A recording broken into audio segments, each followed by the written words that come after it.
Mikhail Gorbachev renuncia e diz que abandona o poder por não admitir a divisão do país. 74 anos depois, a bandeira vermelha desce o mastro no Kremlin. A União Soviética não existe mais. Na Europa e nos Estados Unidos, nossos correspondentes mostram a reação do mundo à saída de Gorbachev. O presidente da Rússia, Boris Yeltsin, é a nova face do poder e assume o comando do botão do arsenal nuclear. O Jornal Nacional está começando.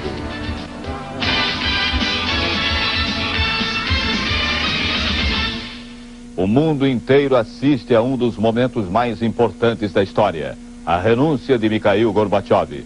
É o fim definitivo da União Soviética. Vamos falar ao vivo de Moscou com o repórter Pedro Bial.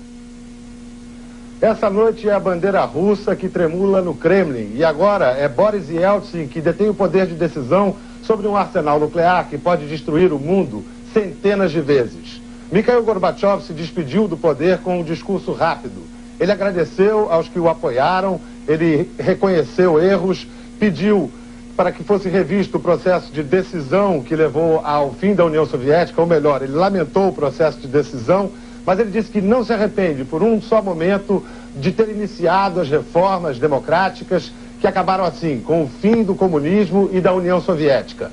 A segunda Revolução Russa chega hoje ao seu apogeu. Esse 25 de dezembro é o último dia de 1917. Pedro Bial, de Moscou. Mikhail Gorbachev deixa 6 anos de poder com um discurso de 12 minutos. Gorbachev disse a 280 milhões de soviéticos que renunciava porque não podia admitir a divisão do país. Muito sério, Gorbachev fez uma análise dos anos que passou no poder. Recordou o sucesso da perestroika, que levou a liberdade para o povo soviético. Mas disse que os soviéticos ainda não sabiam como usar essa liberdade. Gorbachev falou ainda do final das tensões da Guerra Fria e acusou as forças reacionárias de impedir que muito mais fosse feito pela União Soviética. Gorbachev defendeu a preservação da União e disse que as consequências da nova comunidade de estados independentes eram difíceis de avaliar, mas que todos teriam que conviver com elas. Ele prometeu apoio à comunidade. Em silêncio, sem hinos e sem discursos, saiu de cena o maior símbolo de 74 anos de história da União Soviética. No lugar, subiu a bandeira vermelha, branca e azul da Rússia. O criador das reformas que mudaram a União Soviética acaba atropelado por elas. Mikhail Gorbachev, o 8º e último presidente do Império Comunista, entra para a história como o homem que ajudou a acabar com a Guerra Fria e mudou a face do mundo. Niet, não. Até 85, essa era a palavra russa mais conhecida no Ocidente. Foi Mikhail Gorbachev que introduziu os termos perestroika e glasnost no vocabulário russo e mudou a linguagem das superpotências. Esse cara sorri, observou Ronald Reagan num dos primeiros encontros com o líder do que chamava o Império do Mal. A União Soviética perdeu a carranca com Gorbachev. Ele liquidou com um só golpe mais de 40 anos de stalinismo. Deu liberdade de expressão para os russos pela primeira vez na história. Sucesso da glasnost, abertura, fracasso da perestroika, reconstrução. A única coisa que cresceu na economia comandada por Gorbachev foram as filas.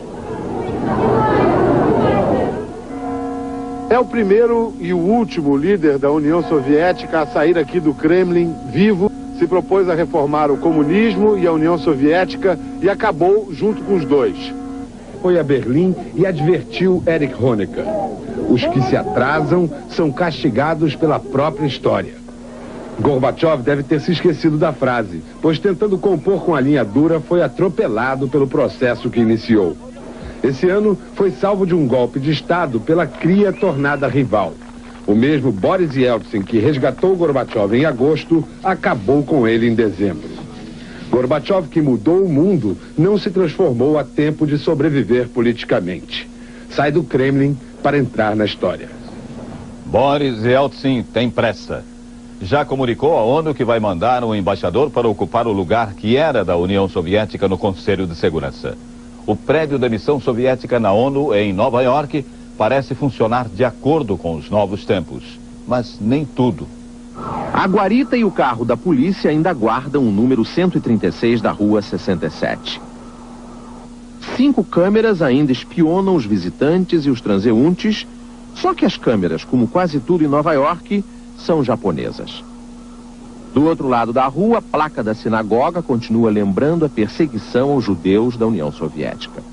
E no portão ainda está lá, colada, a placa da União Soviética.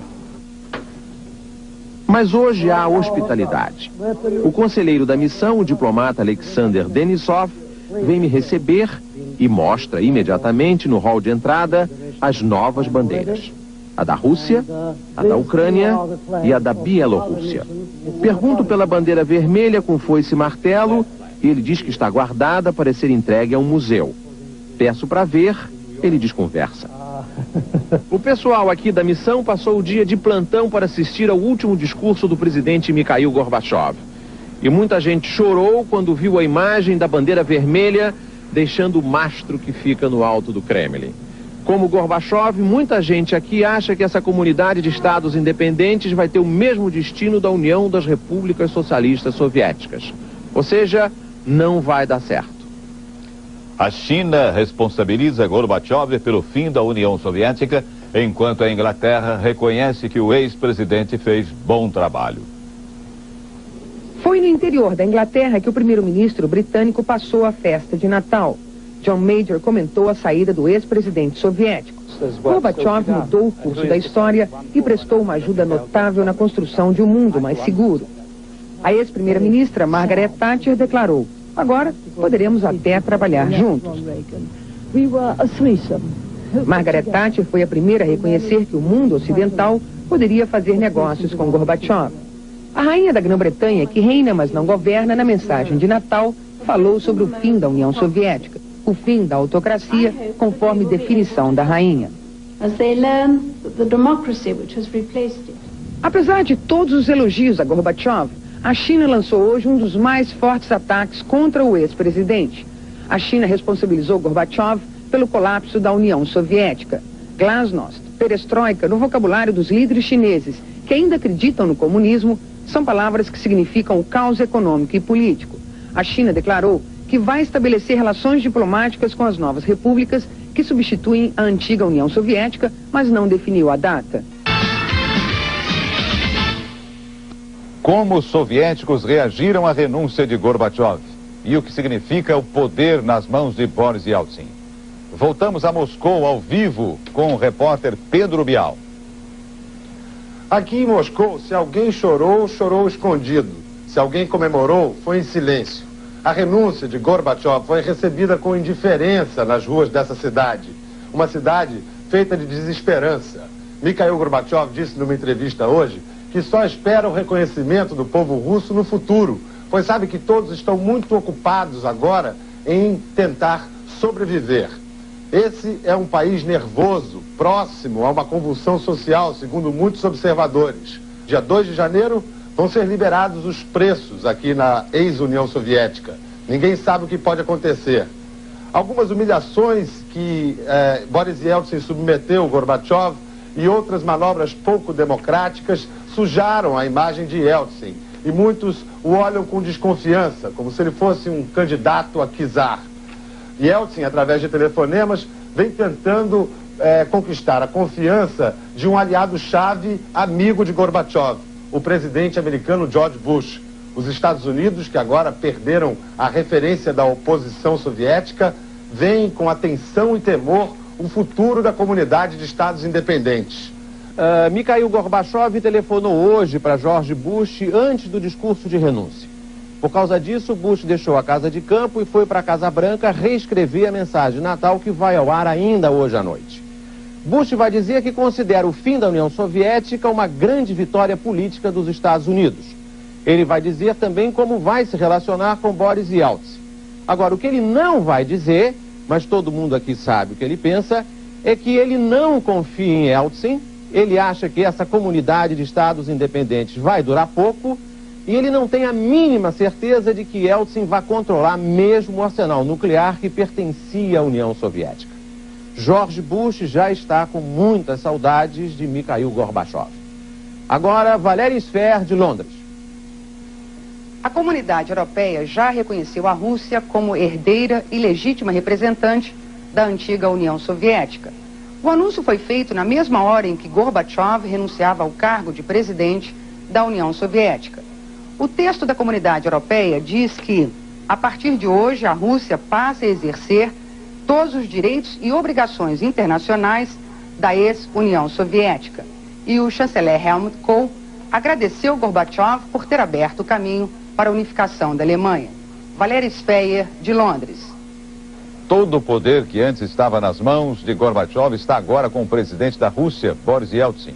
Ele é o herdeiro do que representou a União Soviética para o mundo e também o novo dono do arsenal nuclear do país. Boris Nikolaevich Yeltsin começou a carreira política no Partido Comunista aos 30 anos. Em 81 já fazia parte do Comitê Central do Partido Comunista. 4 anos depois, ele era convidado por Gorbachev para chefiar o partido em Moscou. Agressivo, Yeltsin exigia rapidez nas reformas. A consagração do político veio em junho deste ano como o primeiro presidente eleito pelo voto direto na história da Rússia. 46 milhões de votos garantiram a Yeltsin 5 anos de mandato na maior e mais rica república soviética. Mas o mundo tomou conhecimento da coragem de Boris Yeltsin durante o golpe de agosto. Enquanto Gorbachev estava sob a mira de fuzis na Crimeia, Yeltsin subia nos tanques e conclamava os soviéticos a resistir ao golpe. Boris Yeltsin se transformava em herói nacional e passava a ser o homem forte do país. Com a criação da Comunidade de Estados Independentes, no início de dezembro, Yeltsin fez o que o golpe de agosto não tinha conseguido: esvaziar o poder do presidente soviético. Hoje, esse político de 60 anos é o novo líder da comunidade que surgiu da segunda maior potência do mundo. Jornal Nacional.